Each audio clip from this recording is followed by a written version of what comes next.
Hello, hello, hello. If you are catching the replay of this Well and Cultured Conversation series, you are going to be in for a treat.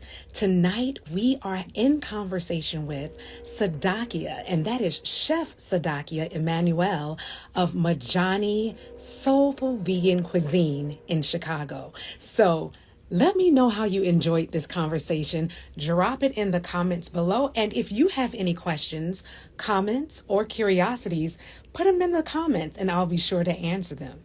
So we're just going to hang out a moment and let people join the live. All right. People are coming on in already. I'm excited. Tonight is number 3 in the series of Well and Cultured.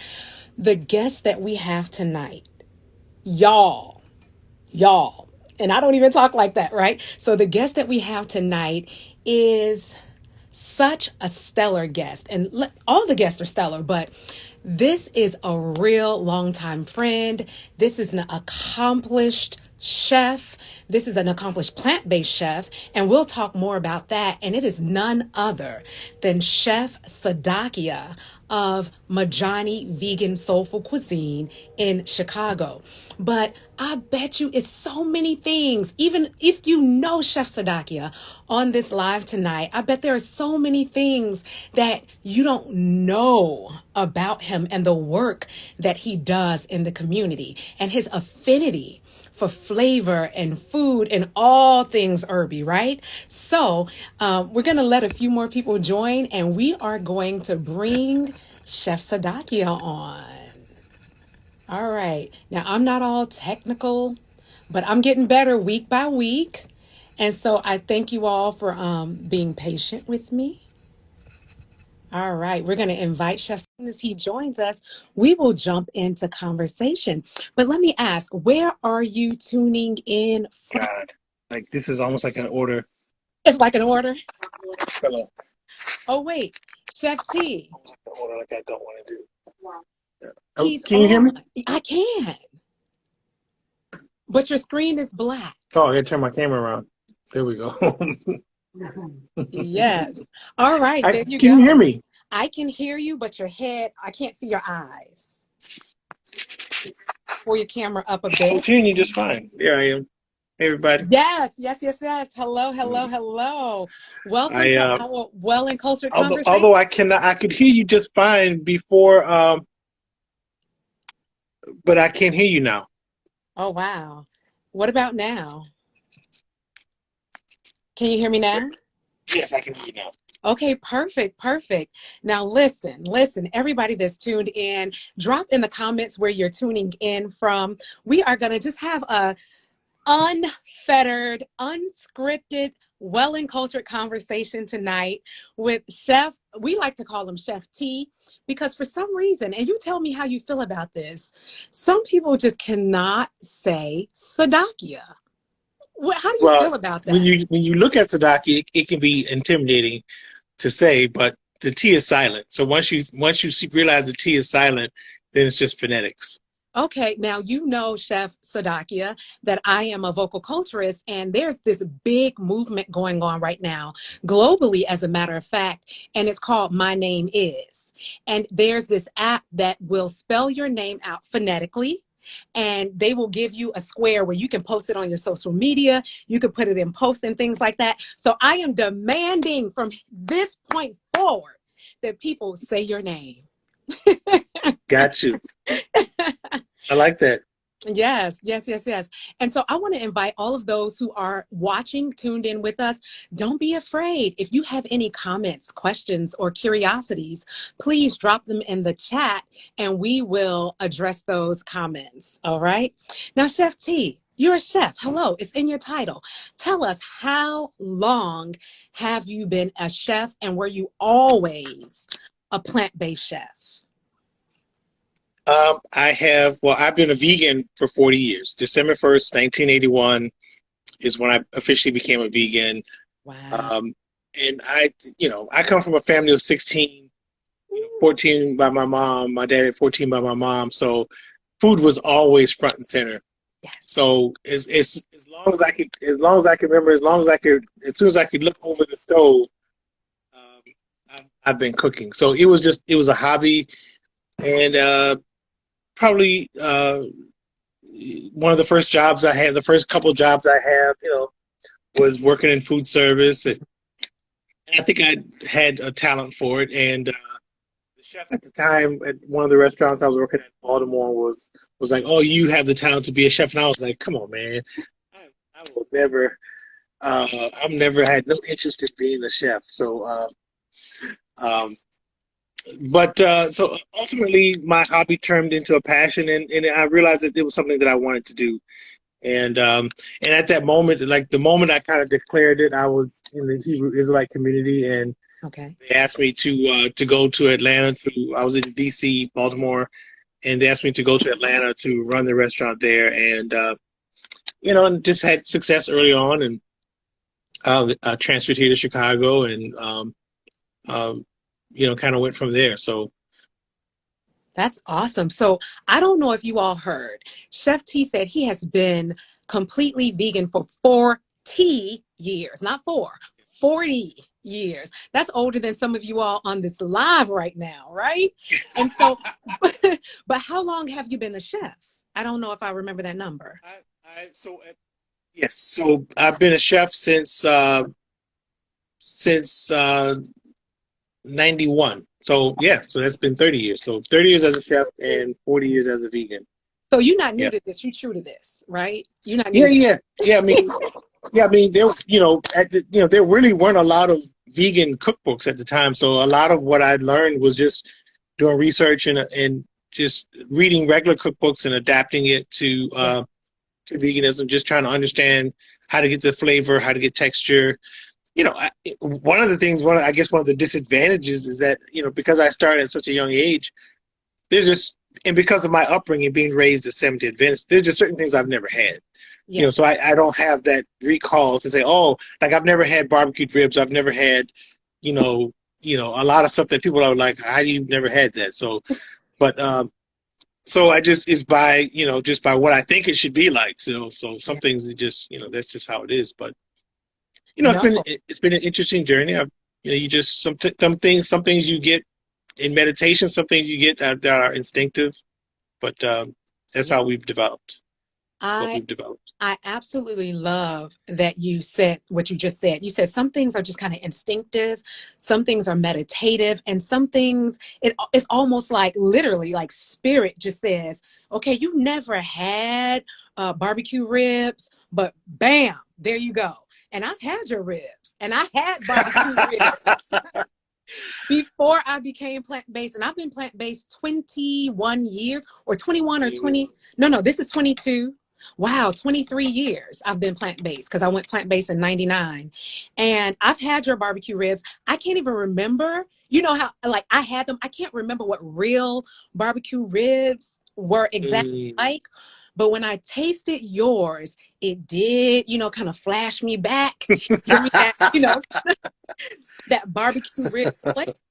But speaking of that, what were your flavor influences? Because I don't know if people know, but before there was ever a Majani, you had a restaurant before. What Yes, year was that? What years was that? What I it was called Vegetarian Express Gourmet, Yes, 3031 West 111th Street in the yeah, Mount Greenwood community. And we were there for 3 years. okay. We were there for 3 years. A lot of Chef, can you hit the light? A lot of let me see if I can get it. My motion, this light is motion sensor. If I'm Oh, sitting still, there we go. I like Um, in the dark. so what was I saying? You were in the The green. flavor influences. A lot of influences came from my experience in the Hebrew Israelite community, because it was a collection of folks from around the world, and that's really what gave me my start. Yeah. Uh, they usually didn't allow the guys in the kitchen, but because I worked in food service, I had good knife skills. And so because I had good knife skills, I could come in and help them prep. And Mm-hmm. so as I'm prepping, I'm learning. So Mm-hmm. that gave me a good foundation. And then some of it is just travels, had an opportunity to go to Israel, to go to India, and to go to Mexico, and then picking up those flavors. It helped to um, it helped to influence my cooking. I love that. I love that because at Herbie Pop, we're all about herbs, flavor, culture, popcorn, wellness. In, We're all internationally. and exactly, exactly. Yep. Oftentimes when you are a melanated person or a Black person and you say diaspora, you think the only diaspora is the African diaspora. But that's not true. You have Yep. a diaspora all around the world made up of Yep. different cultures. And I truly believe that if we can share flavor through our Yep. foods, we can connect. And even on your current menu, like I see, okay, so your soulful vegan cuisine, right? But I see falafel on your Right. menu, right? And that's Right. definitely a Mediterranean, hello Israel type influence. I see Right. tacos on your menu. Hello, South Right. America. Right. I see Right. greens and mac and cheese and sweet potatoes. Right. Hello, Southern America. Right. So I see that diasporic influence Yeah. even on your menu today. Yes. Yeah, and there's some things that people wouldn't necessarily pick up on. Like we use bere bere spice, and which is East Ethiopia. African, Yeah. yeah, East African spice, and garam masala. Sometimes those South African influence where you have that melting pot, or the Caribbean where you have that melting pot, where you have different cultures colliding and creating dishes that are kind of a mashup. So we kind of drop on that as well, and then Mm-hmm. using things that are familiar with us, black eyed peas, collard greens, Mm-hmm. uh, and just kind of do it in a way that is interesting and unique, that that we can satiate our community, Yeah. and get them on a path of eating healthier Yeah. Now along the way. let's talk about this. A lot of people don't know that you're a gardener, right? A lot of people don't know. Chef Tsadakeeyah is a gardener. But not only is he a gardener, he's not like in his backyard. He is literally building community gardens. And to me, that speaks about your love for real food and your love for communities that maybe are disinvested of healthy options, or that may be food deserts, having access to fresh foods. Talk to us a little bit about your passion around that. Well, I think it all kind of goes hand in hand. Mm-hmm. Like if you can educate part of what we have to do is educate our consumer base in order to get them to be consumers. Okay. And so people may not understand some of the things that we do. Like they may not understand how to use eggplant, or maybe they've never had eggplant before. So if we can make a eggplant parmesan, and grow the eggplant and make that eggplant in the garden, then they're more likely to to play around with it themselves. So a lot of it had to do with exposing our community to certain vegetables that maybe are not part of the norm, Yes. showing them how to make it flavorful. And so these are all things. And so once you can build that base, then they ultimately could potentially become customers. So Yes. it's good business, but it's also good for the community, and it all ties in. And so we've done that at the Bronzeville Community Garden. Yes. We've done that at the South Merrill Community Garden, where we built cooking pavilions in the garden, so that we could have programming and that we could show the community the possibilities of a plant-based diet. Yes, and I love that. Let me tell you all, full disclosure, Chef Tsadakeeyah and I go back about 20 years. We are friends. And We met these at our first restaurant on Montgomery. That's right. That's where we met, at the first restaurant you had. And I will always get caught by that train over there, but it was worth it. It was worth it. And so these hands right here helped. What was that in the Bronzeville Garden? Remember, we came to help Yes. feed and brought the little Yeah. babies out. Yeah. And also, do you remember the time you were actually teaching school program? Do you remember that? You were teaching like food at I guess food awareness or healthy choices at an after school program. And I remember we came in one day and I remember distinctly the children at that school did not know what cauliflower was. I think you're frozen. Are you frozen? No, Oh, no, you're not frozen. Okay. Did not know what just being so. cauliflower was. Did not, of course, they did not know what tofu was. They had scarcely, I remember one, when you pulled out the tofu block and you were going to make pizza that day. And you pulled out the tofu block and somebody was like, is that bread? And I just thought that was hilarious. It's hilarious. And, You know, we did Chef Nancy and I we one of the early kind of when we first started cooking together, we did school lunch program at Kwame. This is the first year they had launched their academy, Kwame Nkrumah Academy. At the time, it was at 95th and Cottage, and so we were chosen to do the school lunch program, and yes. And so, which was a shock to parents and students, right? So we're like trying to come up with these ways to. So the very first day, we did what we thought was, you know, a no-brainer, something to just to kind of establish that rapport. And we did. I'll never forget. We did red beans and rice, greens and cornbread. And I thought, you know, everybody knows what that is. And half the kids had never had red beans. The other half had never had collard greens, and I was like, "Wait, this is going to be a lot more challenging than I thought." And so, if this is a shock, wait until we do. We got through it. I think it took about a good 2-3 months before they kind of got acclimated, and we incorporated cooking classes as a way to bring the parents, because the parents let the kids tell that we were murdering their, you know, they were crying bloody murder. And so we invite the parents to come in. If you want to have lunch with us, you don't have to pay for it. We'll treat it. If you, we did several cooking classes so that they could begin to incorporate what we were doing and try to move the needle a little bit. So that was quite an experience. Oh, I can believe that, because imagine the children are only exposed to what their parents are bringing home. But absolutely, that one after school program that we attended with you, I remember distinctly when you first pulled out all of these items, all these real food items that they had maybe never seen, like fresh, or that they had never seen before. It was a bunch of, like, what is that? But by the time you allow them, you know, to cut it and to build their own pizzas, and when they tasted those pizzas, they were like, wow, this is good. I can eat this.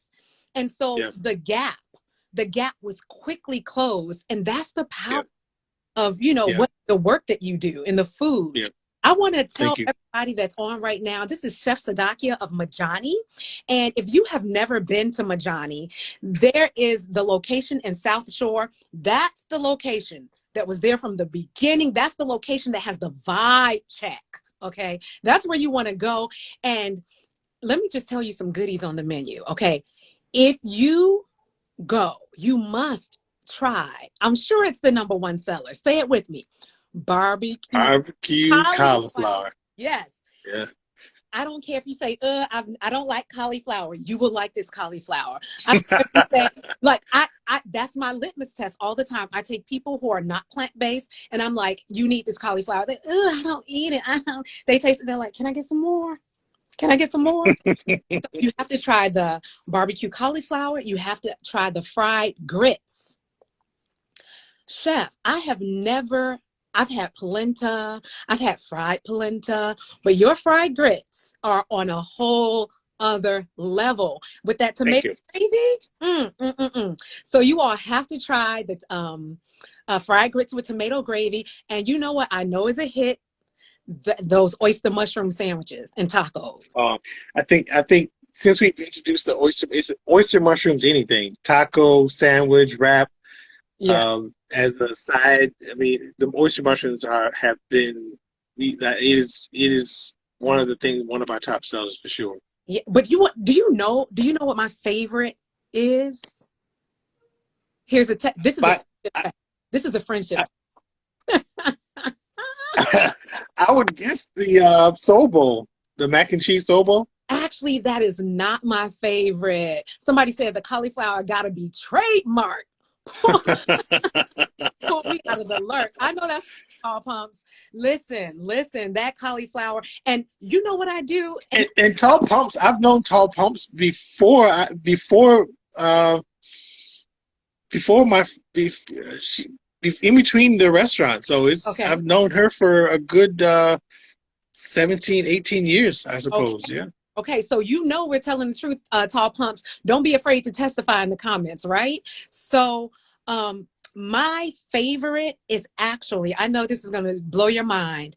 My favorite is actually the Black Eyed Pea burger. Really? Yes. I would never have guessed that. I would never have guessed that. It's the right amount of texture. It's the right amount of moisture. I get the avocado and grilled onions on it. Oh yeah. It Oh comes yeah. with sweet potato fries. I mean, like, I have the sweet, the savory. Like, what more could I ask for? Like, what more? And then, okay, so on this Well and Cultured Conversation series, if I ask you questions that you don't want to answer, feel free to decline. Say, yeah, I'm not eating that. But I want to talk about, like, okay, so you mentioned Chef Nasia, and for those of you who don't know, Chef Nasia Emmanuel is Tsadakeeyah's wife. And I had the pleasure of meeting Nasia before she Tsadakeeyah's wife. Why are you laughing? Yes, go ahead, finish the Why are story. you laughing? Why are you laughing? And Finish the story. when I met, I mean, literally, my heart just expanded. You could just look at her. She was such a pure soul, such a loving heart. So just everything. And I remember I low-key threatened. Well, it wasn't low-key. I Yeah, threatened. no, you didn't low key threaten me. Yeah, you didn't low key. You threatened me. You threatened me, and I'll never forget that. Yeah, I can't say what you. You basically said you better not f this up. That's basically what you said. Basically. Now you didn't say the f word, but it wasn't too far from it. So it wasn't low key. I kind of threatened him, and I said, don't mess this up. But let me, and I bring that up because Chef Nasia, she is right there along Chef Sadakia's side, not only cooking the savory foods, but she is the dessert chef. Anytime you go into Majani and you taste the strawberry, the strawberry cupcakes, or Yeah. another favorite is the lemon or the German chocolate or the oatmeal cookies or the sweet potato cookies. When you taste any of that, that's all Chef Nasia. But Chef Nasia was not even plant-based when they met. And so it always blows my mind. And it's a testament to the power of your love for what you do, your passion, your vision, and your just dedication to the craft that she decided, I'm going to join you in this journey. I mean, it's epic. It's epic, and I love it. Well, I think at my core, Mm-hmm. I believe that you should do what you love. Mm-hmm. And, as we progressed in our relationship, she wasn't happy at her job. And I was like, well, what do you love? What do you want to do? Mm-hmm. And she said baking. Mm-hmm. And, I gave her a couple of ultimatums, but ultimately I supported her. And I said, if that's what you want to do, then let's do that. Let's do what we have to do to make sure you can fulfill that vision, that desire. Yeah. And she took it and ran with it. And I'm not the only one that will say this, but I've been a vegan for 40 years. I know what it was like 40 years ago to eat a vegan dessert. It was like bricks. Heavy. Right. She is by far produces the best vegan desserts that I've had. Listen, and I I'm know some of you might think that I'm biased, but I am also, I may be, but I'm also uniquely qualified to answer that question because I've been at it for a yes, long time. I know the evolution of of veganism vegan and baked particularly goods. vegan desserts. Yeah, I mean, Yes. come on. And you know what? I might be biased also in another way, but I have eaten vegan baked goods from the continent of Africa all the way to the west coast of America and every place in between. And hands down, Chef Nacia's desserts, her texture. Mm, light and fluffy, all that dense. It was a point in time when we thought, oh, that's just the way it has to be because it's no eggs or it's no, but no, she totally dispelled that myth. And I'm gonna tell you something. Just the other day, I don't know if you remember this, Chef Nacia made our 10-year anniversary, our 10-year anniversary wedding cake, and it was a double carob. It was a German, instead of chocolate, she used carob for us. It was a German carob chocolate, a German carob cake, right? But it was like 3 tiers. It was huge. Just the other day, my 11-year-old was like, Mom, can we get that cake again? That was the best cake I ever had. And I'm like, you remember that? And she was like, I almost made myself sick eating so much of it. Hmm. So, talk about Majani having the full package, not just the food.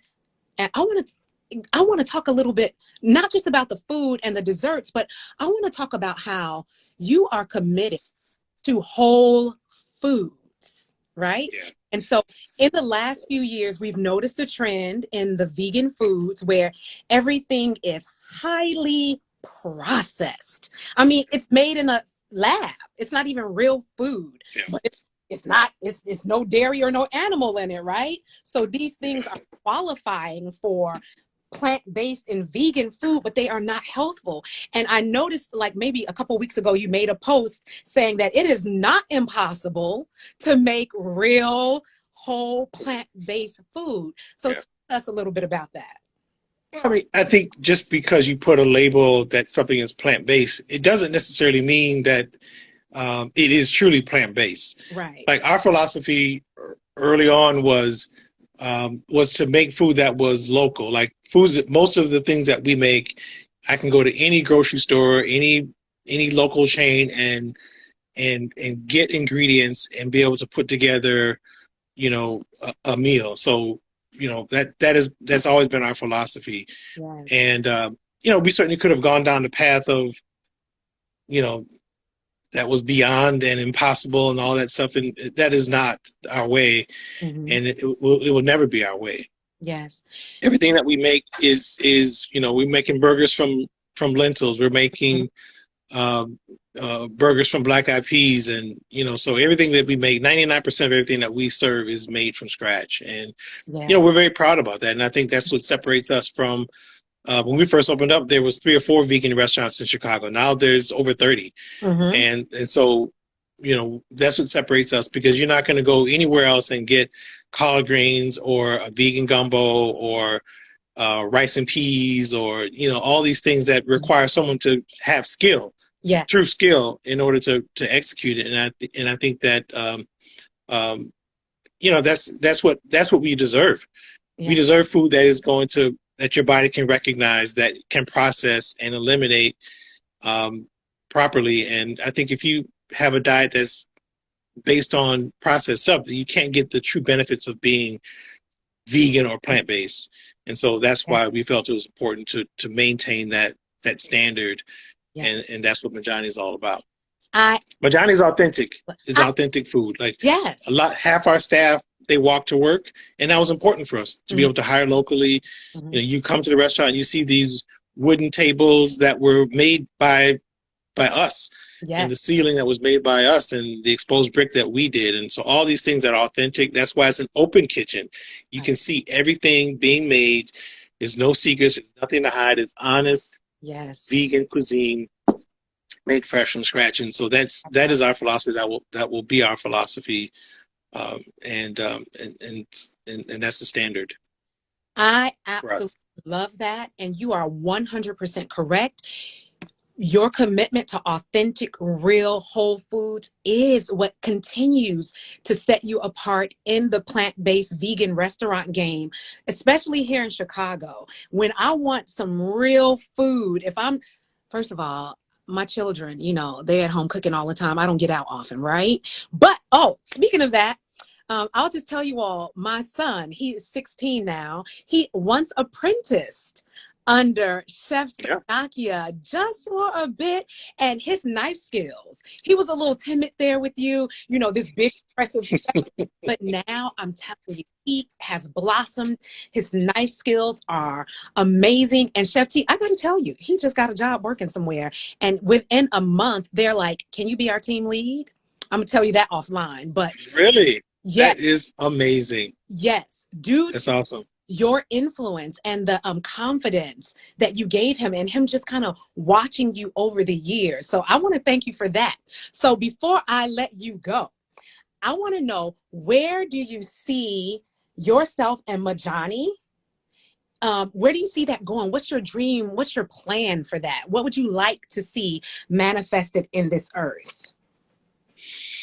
Well, I think for us, opening up Majani, especially the South Shore location, was always part of a vision to have a community that was walkable, that you could go to anything that you desired was in the community. So Majani was part of that vision. So, I love South Shore, being in Chicago, and I want to see a South Shore that thrives where other folks can see maybe the success that Majani has had, and and open up businesses in South Shore. I think businesses are the heart of any thriving community, and having businesses that are owned by us, that can hire folks that look like us, is very important. I mean, if we're going to turn these communities around, it's going to be because of the economic base. Yeah.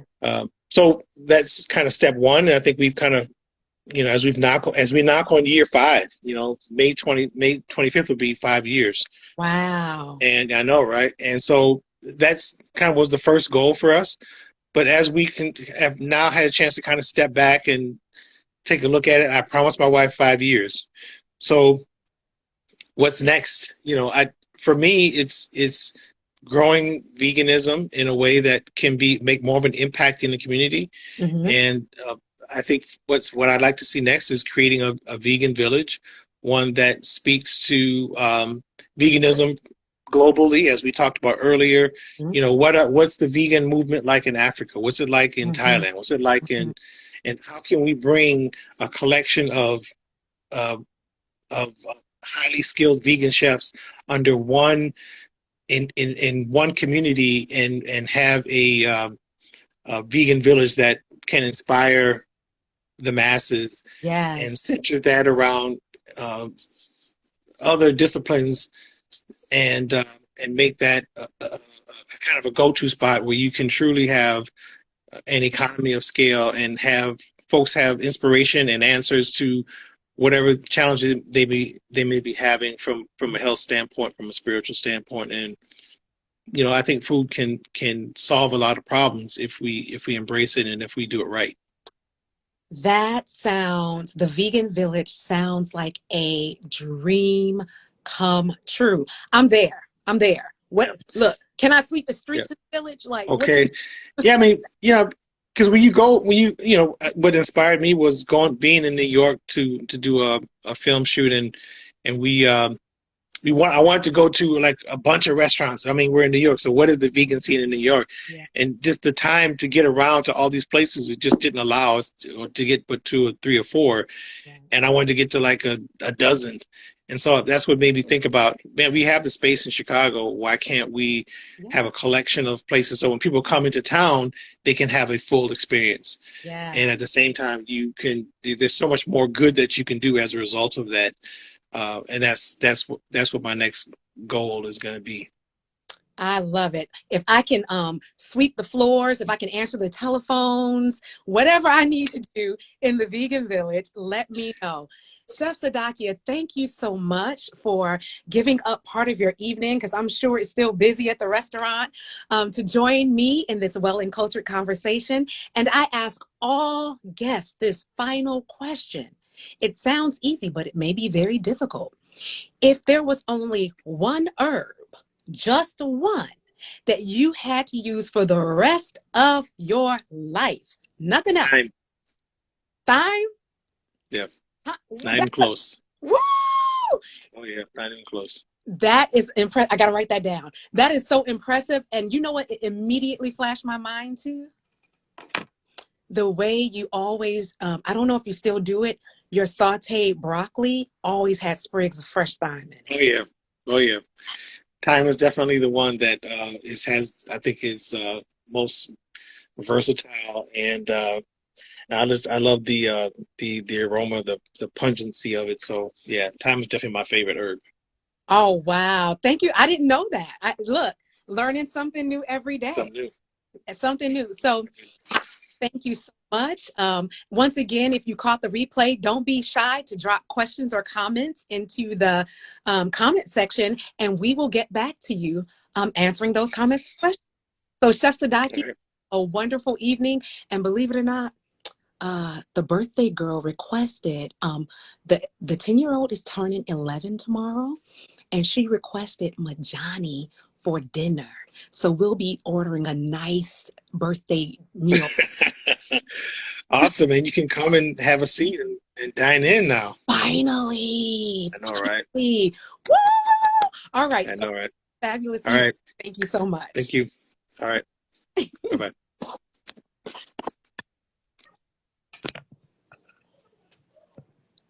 Dun, dun, dun.